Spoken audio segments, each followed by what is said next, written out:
Good morning. Since the presidential election about 7 months ago, I felt alternatively angry and depressed by the constant barrage in all the media of the shenanigans and audacious cruelty of the current executive branch.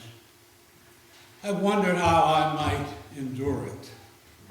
I wondered how did our ancestors, who believed in a pluribus unum, keep their spirits up, keep the faith, keep their eyes on the prize.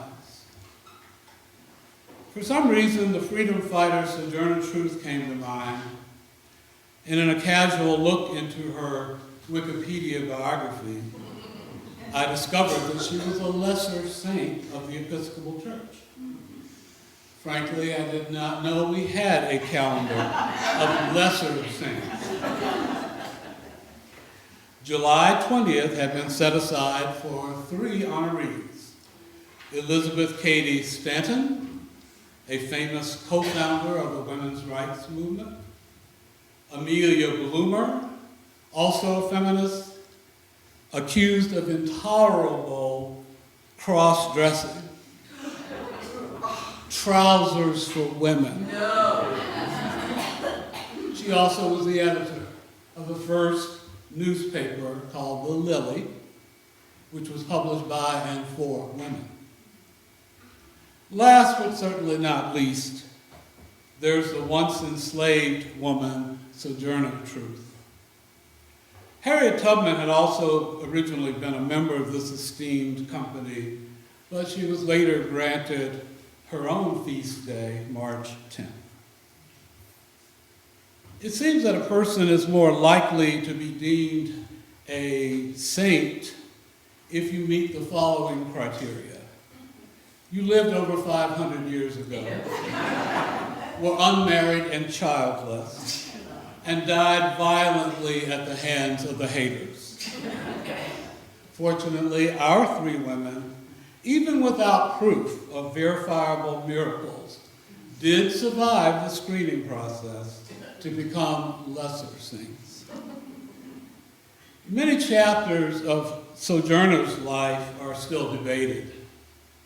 Known originally as Isabella von Wagenen, the woman we know as Sojourner Truth lived the first 30 years of her life as a slave to several different masters, many of them very cruel, and only achieved a limited freedom by literally walking off her Dutch master's Hudson Valley plantation with the youngest of her 13 children, a girl, and then later moving to a bustling New York City.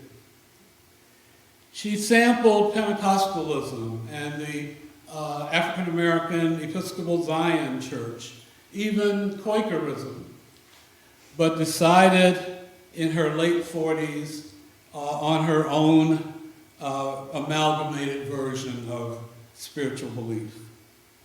She changed her name to Sojourner Truth and decided to dedicate the remainder of her life to informing the public about the evils of slavery and the misfortunes that women as a class suffered legally and socially to the detriment of the nation and of our souls.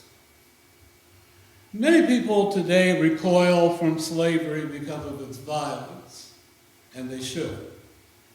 But I believe the more quintessential evil of our American peculiar institution was that it treated millions of human beings as chattel, that is, transportable property, as distinct from land and buildings. As chattel, your parent did not get to choose your name, the quality and fit of your clothing, what you ate or when, where and when you slept, whether you got to raise your own children. They could be sold, even those fathered by your master. And to seal your fate, your children and grandchildren would inherit your status. The quintessential evil of our system of chattel slavery is that it tried to manifest the belief that a morally upright Christian was right to treat other human beings as one would a horse, a saddle, a clock, a piece of heirloom jewelry. This patriarchal, hierarchical worldview also promulgated the belief that a woman worthy of our respect, even admiration, were happiest when caring for their numerous children, comforting their husbands, keeping house, managing household budgets. Nothing's wrong with any of those things. But they had to leave government and warfare to their husbands, their fathers, even their adult sons. To advocate for fundamental change, Sister Sojourner developed a piece of what we would call today performance art, by which she would tie her insights regarding all these inequities together. A tall, jet-black woman with a strong voice, her presentations became increasingly popular at rallies of abolitionists, churches, and other public spaces. Many came to listen and to support her, but others came to ridicule this exotic black creature. Her very femininity was challenged. Famously, she more than once pulled open her blouse, exposing her breast, and dared if that were proof enough. She was not afraid to give verbally as good as she got, and her audiences left enlightened despite themselves. More than any other achievement, she's famous for her "Ain't I a Woman" speech. She did give an impromptu speech emphasizing the more salient talking points, but she did it in articulate standard English with her Anglo-Dutch accent, not Southern Negro dialect. Her points about racial and female equality may seem somewhat mundane today, but in 1851, more than a decade before the Emancipation Proclamation, her ideas were revolutionary, particularly her emphasis on women's physical strength and resilience, and of course, equality for all. There's so much more to discover about Sister Sojourner, but given our limited time, I prefer to pay homage to this extraordinary American by presenting one of my favorite spirituals, A City Called Heaven, sometimes called a Pilgrim of Sorrow.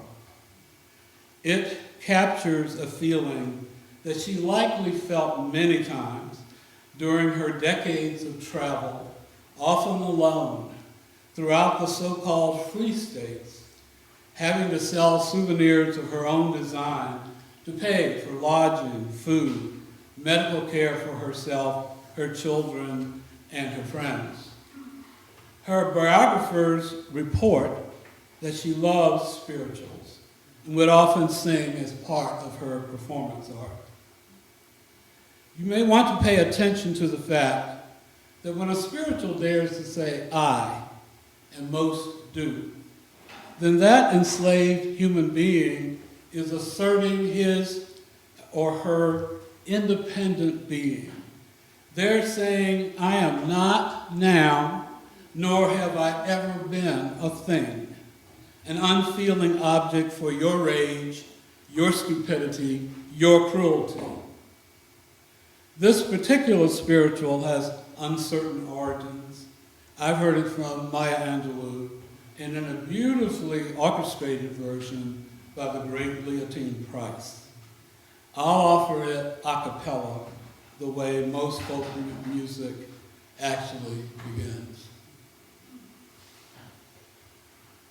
I'm a poor pilgrim of sorrow.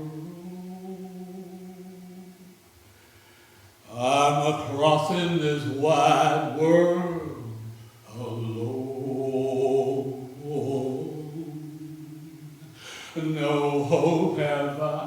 for the morrow. I've decided to make heaven my home. My mother has reached that door before me. My father, he's still walking in sin. My brothers and sisters, they won't own me because I'm trying to get in. Sometimes I am tossed and driven, Lord, sometimes I don't know where to roll.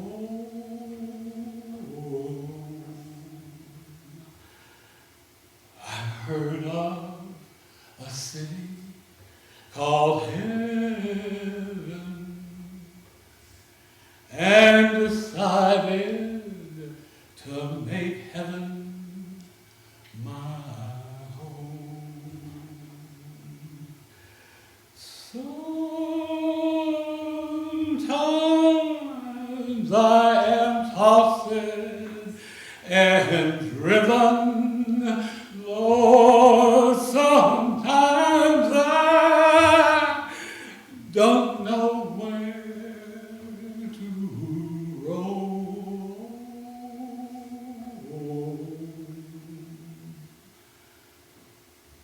I heard of a city, they call it heaven.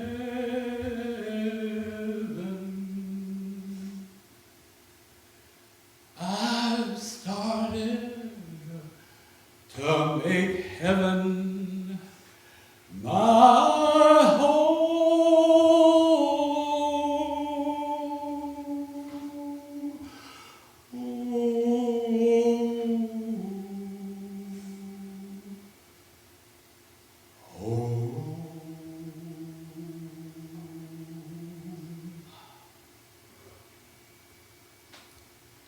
Please join me in sincerely thanking Mrs. Stanton, Mrs. Bloomer, and especially today our sister Sojourner, for having the curiosity, the discernment, the compassion, the stamina, and most importantly, the courage to continue speaking truth to power.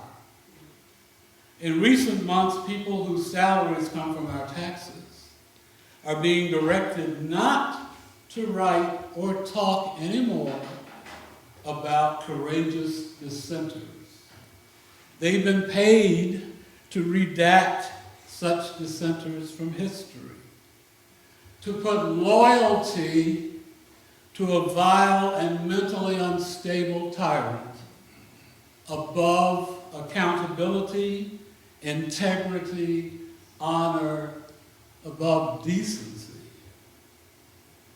I propose that we light our candles, maybe even a candelabra, in this overwhelming darkness, that we set fire to the social structures that imprison us, and that we stand ready to defend those institutions and folkways that keep us free.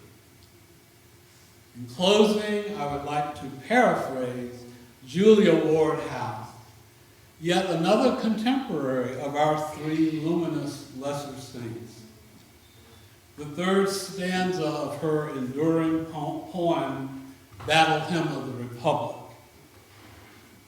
Mrs. Howe wrote, "In the beauty of the lilies, Christ was born across the sea, with the glory in his bosom that transfigures you and me, as he died to make men holy.